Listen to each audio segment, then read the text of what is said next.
नमस्कार। आज हम पढ़ने वाले हैं कक्षा 9वीं के पाठ 15। पाठ का शीर्षक है दाज्यू। पाठ का शीर्षक क्या है? दाज्यू। ये पाठ शेखर जोशी के द्वारा लिखा गया है।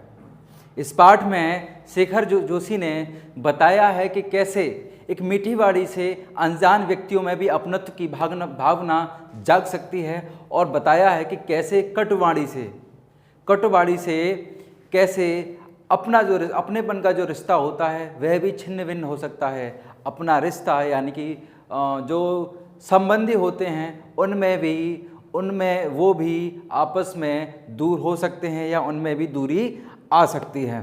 तो इस छोटी सी कहानी है। इस छोटी के मुख्य दो पात्र हैं। एक है मदन, ये एक छोटा सा 10 से 12 साल का एक बच्चा है जो कि किसी दुकान पर काम करता है, यानी वह एक बाल श्रमिक है। दूसरा है जगदीश बाबू, जो कि दूर के क्षेत्र से आए हुए एक व्यक्ति हैं जो घूमने रहने के लिए एक शहर में आए हैं जहां मदन काम करता है। उस होटल पर ये उनका जाना होता है, वहाँ इनकी मुलाकात होती है। बातों ही बातों में वह मदन से पता करते हैं कि कहाँ के रहने वाले हो। उसके मदन के उत्तर देने पर पता चलता है कि वह तो उसी के पास के ही गांव का रहने वाला है। दाज्यू का अर्थ होता है बड़े भाई। तो मदन एक ऐसे पहाड़ी इलाके में रहने वाला है जहां दाज्यू का मतलब है बड़े भाई। तो जब मदन को ये बात पता चलती है कि ये जो जगदीश बाबू हैं ये मेरे ही गांव के पास के रहने वाले हैं, तो जगदीश बाबू में मदन अपने बड़े भाई को देखता है और उनसे भी दाज्यू कहने लगता है। ऐसे अपनापन का सिलसिला चालू होता है। काफ़ी समय बाद जब भी जगदीश बाबू उस होटल पर जाते तो मदन अक्सर उन्हें दाज्यू कहकर संबोधित करता। दाज्यू कहकर संबोधित करना जगदीश बाबू को अच्छा नहीं लगता। एक दिन वह गुस्से में मदन को कह देते हैं कि क्या ये दाज्यू लगा रखा है, मेरी प्रेस्टीज का तो, मेरे इज्जत का तो सवाल करो, मुझे दाज्यू मत कहो। ये बात सुनकर मदन के हृदय को बहुत ही दुख होता है। बाद में वह उनसे दूरी बना लेता है। तो इस छोटी सी कहानी से हमें सीख मिलती है कि अपनत्व भरे दो शब्द अपरिचित व्यक्तियों को भी निकट ला सकते हैं, और तिरस्कारी भरे शब्द या तिरस्कारी वाणी परिचितों को भी अपरिचित कर देती है। इस पाठ में हम एक बिंदु के इर्द गिर्द घूमेंगे जिसका जो है दाज्यू यानी कि बड़ा भाई। मदन अपने बड़े भाई कि जैसे जगदीश बाबू को मानता है। तो चलिए शुरू करते हैं इस पाठ को। मैं आपको शब्दशः इस पाठ को पढ़ाऊंगा, पंक्ति वाइज में इसको पढ़ूंगा और फिर इसका अर्थ बताऊंगा। साथ में इस पाठ में आए हुए क्लिष्ट शब्दों यानी कि कठिन शब्दों का अर्थ भी मैं आपको बताता चलूँगा। बीच में अगर वहाँ से कोई महत्वपूर्ण प्रश्न अगर बनता है तो उसके बारे में भी मैं आपको जानकारी देने वाला हूँ। चलिए शुरू करते हैं इस पाठ को। एक भूमिका बना लेते हैं, एक चित्र अपने सामने हम बना लेते हैं। एक छोटा सा होटल है, वहाँ बतौर वेटर, जो वेटर काम करते हैं वही काम करता है एक 10 से 12 साल का बच्चा मदन अपने यहाँ काम कर रहा होता है। वो उसकी दुकान पर एक दिन जगदीश बाबू का आना होता है। तो वहाँ से कहानी शुरू होती है। तो चौक से निकलकर बाईं ओर जो बड़े साइन बोर्ड वाला कैफ़े है वहीं जगदीश बाबू ने उसे पहली बार देखा था। किसे पहली बार देखा था? मदन को पहली बार उस छोटे कैफ़े में देखा था। अब यहाँ जो मदन है उसके बारे में बताते हैं। गोरा चिट्ठा रंग, नीली शफाक आँखें, सुनहरे बाल और चाल में एक अनोखी मस्ती, पर शिथिलता नहीं। शिथिलता का मतलब है सुस्ती या आलस्य। उसके छोटे से बच्चे के शरीर में आलस्य नाम की कोई चीज़ नहीं थी। आंखें निर्मल थी, सुनहरे बाल उसके थे, और कमल के पत्ते पर फिसलती हुई पानी की बूंदों सी फुर्ती। यानी उस छोटे से बच्चे 10 से 12 साल के मदन में फुर्ती इतनी थी मानो कमल के पत्ते पर अगर बूंद गिरती है तो गिरते ही वह फिसल जाती है। उसी प्रकार उसकी मदन की फुर्ती की तुलना कमल के पत्ते पर गिरी हुई या कमल के पत्ते पर फिसलती बूंद से की गई है। तो चलिए, आंखों की चंचलता देखकर उसकी उम्र का अनुमान केवल 9-10 वर्ष ही लगाया जा सकता था और जगदीश बाबू ने उसकी उम्र का अंदाजा 9-10 साल ही लगाया। अधजली सिगरेट, अधजली मतलब आधी जली हुई, अधजली, अध का मतलब होता है आधी, जली का मतलब जली हुई, अधजली मतलब आधी जली हुई सिगरेट। तो आधी जली सिगरेट पर एक लंबा कस खींचते हुए जब जगदीश बाबू ने कैफे में प्रवेश का मतलब है अंदर घुसना, जब जगदीश बाबू ने कैफे में प्रवेश किया तो वह एक मेज पर से प्लेटें उठा रहा था और जब वे पास ही कोने की टेबल पर बैठे तो वह सामने था, मानो घंटों से उनकी उस स्थान पर आने वाले व्यक्ति की प्रतीक्षा कर रहा था। जैसे ही जगदीश बाबू ने एंट्री की, वो दूसरी टेबलों से प्लेटें उठा रहा था, जैसे ही वो कोने में पड़ी एक टेबल पर पहुंचे, तुरंत ही मदन उनके सामने हाजिर हो गया, जैसे वह काफ़ी समय से उन्हीं का इंतज़ार कर रहा हो, उन्हीं की प्रतीक्षा कर रहा हो। वह कुछ बोला नहीं, उसने कुछ कहा नहीं, पर हाँ नम्रता प्रदर्शन के लिए थोड़ा सा झुका और मुस्कुरा भर दिया। कहते हैं कि थोड़ी सी मुस्कुराहट किसी के हृदय को प्रसन्नता दे सकती है। तो वही उसने अपना अभिवादन करते हुए, जगदीश बाबू का अभिवादन करते हुए एक चेहरे पे एक मुस्कान लेके आया और थोड़ा सा झुककर उनको नमस्कार किया, थोड़ा सा झुका और मुस्कुरा भर दिया। पर उसने इसी मौन में जैसे सारा मीनू सहमत था, मतलब उसने जो मौन रहकर थोड़ी सी स्माइल दी थी, मुस्कुराया था और थोड़ा सा झुक गया था, ऐसा लग रहा था जैसे उसका सारा जो मीनू है, वहाँ जिस कैफ़े में जो कुछ भी मिलता है वो सब मिलने, उसकी सबकी एक लिस्ट होती है जिसे मीनू कहा जाता है, वो सब उसकी उस खामोशी में था। उन्होंने ऑर्डर दिया, सिंगल चाय का ऑर्डर पाने पर वह एक बार पुनः मुस्कुरा कर चल दिया और पलक झपते ही वह चाय लेकर हाजिर हो गया। माने कि इसकी फुर्ती का आप अंदाज़ा लगाइए, इतना फुर्तीला था। उन्होंने चाय का ऑर्डर दिया और ऑर्डर देने के तुरंत बाद ही वह चाय लेकर हाजिर हो गया। मनुष्य की भावनाएं बड़ी विचित्र होती हैं, मनुष्य की भावनाएं बड़ी विचित्र होती हैं। निर्जन का मतलब है सुनसान, निर्जन का मतलब होता है सुनसान, जिसमें जान ना हो। निर्जन एकांत स्थान में निसंग होने पर भी कभी कभी आदमी एकाकी अनुभव नहीं करता। यानी कि उन कहने का तात्पर्य है मनुष्य का जो स्वभाव है वो बहुत ही ज़्यादा विचित्र होता है।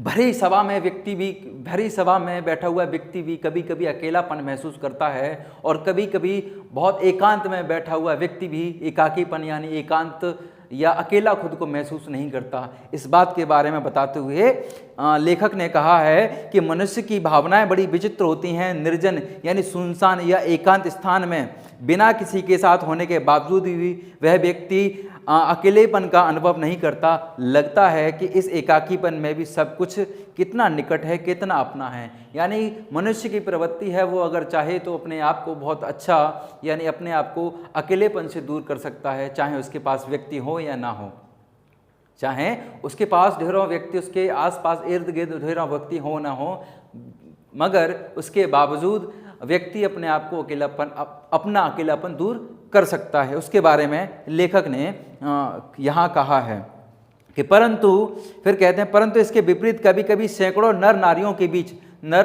बीच जनरवमय का मतलब है बहुत ज़्यादा भीड़ हो, बहुत जन सामान्य के लोग बहुत ज़्यादा हों, आपके आस इर्द गिर्द बहुत सारे लोग हों। तो वही उसके विपरीत कहा है कि कभी कभी ऐसी परिस्थिति भी बन जाती है जहां आपके इर्द गिर्द आपके चारों तरफ बहुत सारे लोग इकट्ठे हों, लेकिन बावजूद उसके आप अकेलापन महसूस करते हैं। तो ऐसा मनुष्य की प्रवृत्ति है कि कभी कभी ऐसा हो जाता है, सूनेपन की अनुभूति यानी अकेलेपन की अनुभूति होती है। ऐसा लगता है जो कुछ है सब पराया है, कितना अपनत्वहीन है। ऐसा लगता है कि लोग होने के बावजूद भी पराया सा महसूस करते हैं, अपनापन महसूस नहीं कर पाते। अपनत्वहीन, अपनत्व से रहित, अपनत्वहीन का मतलब है अपनत्व से रहित, अपनेपन से रहित। फिर लेखक कहते हैं कि लगता है जो कुछ है वह पराया सा है। आपके आसपास इर्द गिर्द सैकड़ों लोग जमा हैं, फिर भी कहते हैं कि जैसे लगता है कि जो कुछ है सब पराया है, कितना अपनत्वहीन है। पर यह अकारण ही नहीं होता, यह अकारण, बिना, अकारण का मतलब है बिना किसी कारण के, तो यह अकारण ही नहीं होता। इस एकाकीपन की अनुभूति इस अलगाव की जड़ें होती हैं। यानी इस एकाकीपन की अनुभूति, जो अकेलेपन की जो अनुभूति होती है, अनुभूति का मतलब है एहसास, तो अकेलेपन का जो एहसास होता है उसके कुछ कारण होते हैं। वो कारण क्या हो सकते हैं, दो आपको बताए गए इस पार्ट में। एक है बिछो का मतलब किसी से बिछड़ जाना, किसी अपने से बिछड़ जाना, उसका जो दुख होता है, एक वह एकाकीपन का कारण बनता है। दूसरा विरक्ति, यानी उदास, व्यक्ति को उदासीनता जो होती है, व्यक्ति कुछ के मानसिक कुछ एक कमी होती है व्यक्ति के अंदर कि सब कुछ होने के बावजूद भी वह अपने आप को अकेला महसूस करता है, वो उदासीन होता है, वह किसी भी काम में आनंद नहीं ले पाता, उसको सब कुछ निर्जन सा लगता है। तो ये दो कारण हैं जो व्यक्ति के अंदर एकाकीपन का अनुभव कराते हैं। ये दो कारण लेखक ने यहाँ बताए हैं। फिर ये सब के बावजूद अब हम चलते हैं दोबारा उसी कैफ़े में, जहाँ कैफ़े में जो मदन है, मदन फुर्ती से जगदीश बाबू के लिए चाय लेके आया था। अब वहाँ चलते हैं, जगदीश बाबू के बारे में बताते हैं। जगदीश बाबू दूर देश से आए हैं, अकेले हैं, चौक की चहल पहल, कैफ़े के शोरगुल में उन्हें लगता है कि सब कुछ अपनत्वहीन है। यानी सब कुछ, हर जगह, हर चीज़ अपनत्वहीन है, अपनत्व से रहित है। शायद कुछ दिनों रहकर अभ्यस्त हो जाने पर उन्हें इसी वातावरण में अपनेपन की अनुभूति होने लगे, पर आज तो लगता है कि यह अपना नहीं, अपनेपन की सीमा से दूर, कितना दूर। और तब उन्हें अनायास ही याद आने लगता है अपना गांव, अपने गांव के पड़ोस के आदमी, स्कूल, कॉलेज, छोकरे और टिकट शहर व कैफ़े, होटल। यानी कि जो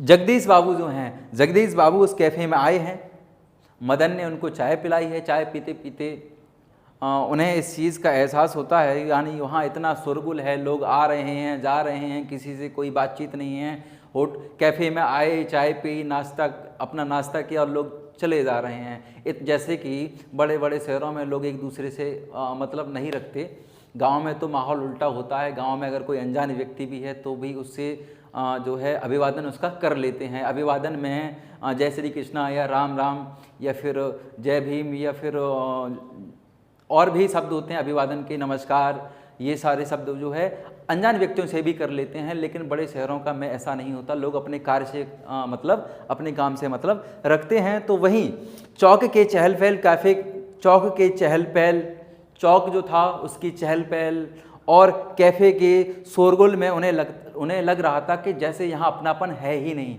अपनापन यहाँ है ही नहीं, सब कुछ अपनत्वहीन लग रहा था। अपनत्वहीन मतलब अपनेपन से रहित, सब कुछ ऐसा लग रहा था। और फिर वो मन ही मन सोच रहे थे कि धीरे धीरे मैं भी इसी माहौल में सेटल हो जाऊंगा, मुझे भी ये आदतें फिर धीरे धीरे मैं अपना लूँगा। ये सब याद कर ही रहे थे कि उन्हें अपने गांव की याद आ गई। अपने गांव में उनके पड़ोस के आदमी, स्कूल कॉलेज के छोकरे, अपने निकट शहर, कैफ़े, होटल, यानी वो सब कुछ उन्हें जब उन्हें अकेलेपन का यहाँ एहसास हो रहा था, तभी उन्हें अकेलेपन का एहसास जब यहाँ कैफ़े में बैठकर उन्हें हो रहा था, तभी उन्हें याद आया अपना गांव, जो कि अपनत्व से भरा हुआ था। वहाँ लोग एक दूसरे के बहुत ही करीबी थे, मान सम्मान करते थे। ऐसा उन्हें अपना गांव वहाँ याद आया। फिर जब ये सब सोच ही रहे थे, अचानक से जो मदन जो है, जो 9-10 साल का एक बच्चा है, जो बाल श्रमिक है, वह आता है और फिर वह कहता है कि चाय साहब होता है, यहाँ सिर्फ साहब लिखा है, मतलब उसका अर्थ यही है साहब। तो चाय साहब। जगदीश बाबू ने राखदानी में सिगरेट झाड़ी। उन्हें लगा इन शब्दों की ध्वनि में वही कुछ है जिसकी रिक्तता मतलब खालीपन, मतलब जो मदन ने जो आवाज़ लगाई थी, उस आवाज़ से उन्हें ऐसा लगा कि जैसे जो उनके मन में जो अभी तक खालीपन चल रहा था, जो एकाकीपन था, जो कह सकते हैं अपनत्वहीन की जो भावना थी वह उन्हें महसूस ऐसा हो रहा था। तो मदन की आवाज़ सुन के ऐसा लगा कि शायद ये सब अपनत्वहीन की भावना, एकाकीपन उनका दूर होने वाला है। ये सब इनका शंका, इस संदेह का समाधान करने के लिए उन्हें समाधान किया और जो मदन है उससे एक प्रश्न किया कि क्या नाम है तुम्हारा। मदन ने उत्तर दिया मदन। मदन ने अपना नाम बताया। उस 9-10 साल के बच्चे ने अपना नाम मदन बताया। और फिर जगदीश बाबू कहते हैं, अच्छा मदन, तुम कहाँ के रहने वाले हो? मदन जवाब देता है, पहाड़ का हूँ बाबूजी। पहाड़ का हूँ बाबूजी, यानी कि वो पहाड़ी है। फिर जगदीश बाबू दोबारा से उससे कहते हैं कि पहाड़ तो सैकड़ों हैं, पहाड़ तो सैकड़ों हैं, आखिर तुम किस पहाड़ के रहने वाले हो? फिर उन्होंने कई से पहाड़ों के नाम गिना दिए, जैसे आबू, दार्जिलिंग, मसूरी, शिमला, अल्मोड़ा। फिर कहते हैं, इनमें से तुम्हारा गांव कौन सा है? तुम्हारे गांव किस पहाड़ में है? इस बार शायद उसे पहाड़ और ज़िले का मालूम हुआ। मतलब वो 9-10 साल का बच्चा अबोध था, ज़्यादा नहीं जानता था कि उसका ज़िला क्या है, प्रदेश क्या है, गांव का नाम क्या है। उसने पहली बार ज़िले का नाम सुना था। तो वहाँ बताया गया है कि पहली बार शायद उसे पहाड़ और ज़िले का भेद मालूम हुआ। यानी कि जब जगदीश बाबू ने पूछा कहाँ रहने वाले, उसने कहा पहाड़ पे। तो फिर कौन से पहाड़ पे? इस पहाड़ पे। कि अच्छा, कि कई पहाड़ों के नाम बताए।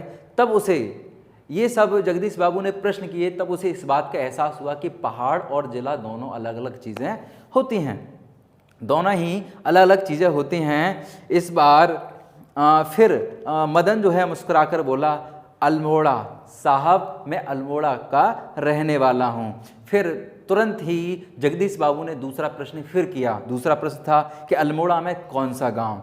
अल्मोड़ा में कौन सा गांव? ये सब जगदीश बाबू की विशेष जो जानने की जो विशेष इच्छा हो रही थी, उसकी वजह ये थी क्योंकि जगदीश बाबू जो हैं वो भी उधर के ही रहने वाले थे। अक्सर ऐसा देखा जाता है, अगर आप किसी से पूछते हैं कि आप कहाँ के रहने वाले हैं और इत्तेफाक से वो आपके प्रदेश का हो, तो आप और ज़्यादा आपकी रुचि बढ़ेगी जानने की कि आखिर उत्तर प्रदेश में कहाँ रहने वाला है। और इत्तेफाक से अगर आप राज्य का नाम बता दिया, राज्य के दोनों एक ही राज्य के निकले, फिर अगर वो ज़िले का नाम बताता है, तो वो वही नाम बताता है जहाँ के आप रहने वाले हैं, फिर तो और ज़्यादा जानने की इच्छा होती है कि ये तो मेरे ज़िले का है। तो यही सब कुछ जगदीश बाबू के साथ हो रहा था और इसी सब की जिज्ञासा शांत करने के लिए जगदीश बाबू ने मदन से दोबारा फिर प्रश्न किया। क्या प्रश्न करते हैं कि यानी कि जो जगदीश बाबू ने यह प्रश्न किया था कि अल्मोड़ा में कौन सा गांव है, इस प्रश्न ने मदन को संकोच में डाल दिया। शायद अपने गांव की निराली संज्ञा के कारण, शायद अपने गांव की निराली संज्ञा, मतलब निराला जो उसने जो उसको जो पुकार, उसके गांव को, मदन के गांव को जिस नाम से पुकारा जाता था उसके बारे में उसे जानकारी नहीं थी। इस वजह से वह संकोच में पड़ गया कि आखिर मैं अपने गांव का नाम बताऊं तो बताऊं क्या। तो उसने टालने की कोशिश की और जगदीश बाबू से कहा कि साहब अल्मोड़ा से 15-20 किलोमीटर का होगा, अंदर अल्मोड़ा से 15-20 किलोमीटर दूरी पर वह होगा। फिर जो जगदीश बाबू हैं उन्होंने फिर प्रश्न किया, फिर भी नाम तो कुछ होगा ही। उन्हें उस गांव का नाम जानने की तीव्र इच्छा हो रही थी। तो फिर जो मदन जो है वो सकचाता हुआ फिर जवाब देता है कि तो उसके गांव का नाम डोट्या लगो है। क्या है? डोट्या लगो उसका गांव का नाम है। जगदीश बाबू के चेहरे पर पुती हुई एकाकीपन की स्याही दूर हो गई। जगदीश बाबू के चेहरे पर लगी हुई पुती हुई एकाकीपन की स्याही से क्या तात्पर्य है? जगदीश बाबू के चेहरे पर पुती हुई एकाकीपन की स्याही, यानी कि उनके हृदय में जो अभी तक वो अपनत्वहीन की भावना जो बनी हुई थी कि यहाँ के लोग अपनत्वहीन है, अपनत्व से रहित हैं, जो वो एकाकीपन दूर कर रहे थे, जैसे ही उन्हें पता चला कि मदन जो है वो मेरे ही गांव के पास का रहने वाला है, उनके चेहरे से एकाकीपन का, अकेलेपन का जो भाव था उनके हृदय में वो वहाँ से दूर चला गया। क्योंकि अब उन्हें अपने ही शहर के, अपने ही गांव का रहने वाला एक छोटा सा बच्चा अब उनके सामने था। यानी कि अब वो दोनों ही एक दूसरे से परिचित थे।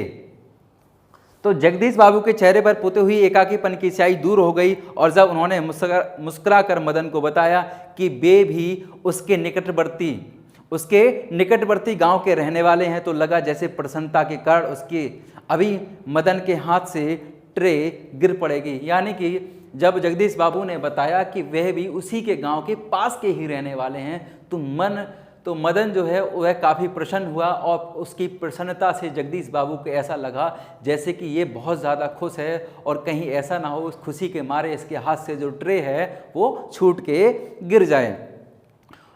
उनके मुंह से शब्द निकला, उसके मुंह से शब्द निकलना चाहा पर निकल नहीं सका। खोया खोया सा वह अपने अतीत में फिर लौट आया और लौट कर देखने का प्रयत्न कर रहा था। यानी कि मदन जो है, जैसे ही मदन को जब जगदीश बाबू ने अपने गांव के बारे में बताया, वैसे ही मदन भी, जिस प्रकार जगदीश बाबू कैफ़े में बैठे बैठे अपने गांव की यादों में खो गए थे, जब उन्हें यहाँ एकाकीपन लग रहा था, अपनत्वहीन लग रहा था, वैसे ही जब मदन को जब पता चला कि जगदीश बाबू भी वहीं के रहने वाले हैं, अब मदन के दिमाग में अपने गांव की तस्वीर घूमने लगी। उसकी तस्वीर कैसे घूमने लगी? चूँकि पहाड़ों का रहने वाला है, तो वही के ऊंची ऊंची पहाड़ियाँ, वो अपने अतीत के बारे में सोचता है। उसका गांव, ऊंची ऊंची पहाड़ियाँ, नदियाँ, ईज़ा वहाँ की लोकल भाषा में जो लोकल भाषा है उसमें ईज़ा को मतलब माँ को ईज़ा कहा जाता है। बाबा, दादी, भूली जो कि उसकी छोटी बहन है, दाजू, और जो उसका बड़ा भाई है, बड़े भाई को दाजू कहा जाता है उसकी लोकल भाषा में। तो मदन को जगदीश बाबू के रूप में किसकी छाया जान पड़ी?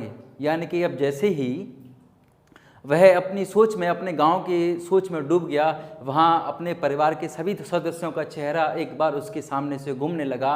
तो वह सोचने लगा कि ये जो मेरे सामने जगदीश बाबू जी बैठे हुए हैं, इन्हें मैं क्या कह के संबोधित करूं, इनसे मैं क्या कहूं। तो उसने सोचा कि माँ जैसे तो है नहीं, बाबा दादी है नहीं, और भूली जैसे है नहीं। तो उन्होंने कहा मेरे जो बड़ा भाई है, जिसे मैं दाजू कह के बुलाता हूँ, तो उन्हें दाजू कहकर, जगदीश बाबू को दाजू कहकर संबोधित करना मदन को उचित लगा। और वह फिर मदन जो है वो जगदीश बाबू को दाजू कह के संबोधित करने लगा।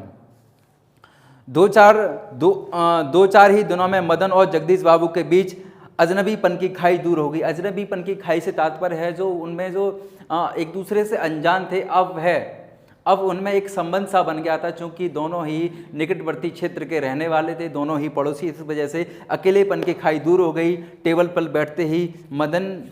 बैठते ही मदन का स्वर सुनाई देता। यानी कि जब भी अब जगदीश बाबू उस कैफ़े में जाते, तुरंत ही, क्योंकि अपनेपन का भाव है मदन के हृदय में जगदीश बाबू के लिए, तो जैसे ही जगदीश बाबू जाते हैं, वैसे ही जगदीश बाबू की सेवा में हाजिर हो जाता है मदन, और बड़े प्यार से कहता है दाजू कि आपके लिए क्या लेकर आऊँ। एक बार और बता देता हूँ, दाजू का तात्पर्य होता है बड़ा भाई, क्योंकि उसके बड़े भाई की तरह ही हैं जगदीश बाबू, तो वैसे ही वो दाजू कह के संबोधित करता है। और इस बार जब जगदीश बाबू उसके कैफ़े में आते हैं, तो इस बार जैसे ही जगदीश बाबू कैफ़े में आते हैं, तुरंत मदन उनके सम्मुख प्रकट हो जाता, उनके सामने चला जाता और कहता है जय हिंद दाजू को नमन करता है, यानी दाजू को नमस्कार करता है। फिर दाजू से कहता है दाजू आज तो बहुत ठंड है। यानी उसके बाद उसके सवालों का एक सिलसिला जारी होता है। एक के बाद एक जो है वह प्रश्न करता रहता है, एक के बाद एक बात बताता रहता है। तो यहाँ तक हमने देखा कि किस प्रकार दाजू और जगदीश मोहन के बीच अपनत्व की भावना ने जन्म लिया। और अब जब भी जगदीश बाबू अब उस कैफ़े में, एक छोटे से कैफ़े में चाय पीने के लिए या नाश्ता करने के लिए जाते हैं, तो किस प्रकार मदन उनकी सेवा करता है, उन्हें दाजू कह के संबोधित करता है। हमने यहाँ तक देखा था कि कैसे जगदीश बाबू और मदन के बीच में एकाकीपन की खाई दूर हो चुकी है। आगे क्या होता है, आगे उनके संबंध क्या ऐसे ही चलता है, ये सब जानने के लिए हम देखेंगे वीडियो के अगले लेक्चर में। तब तक के लिए धन्यवाद।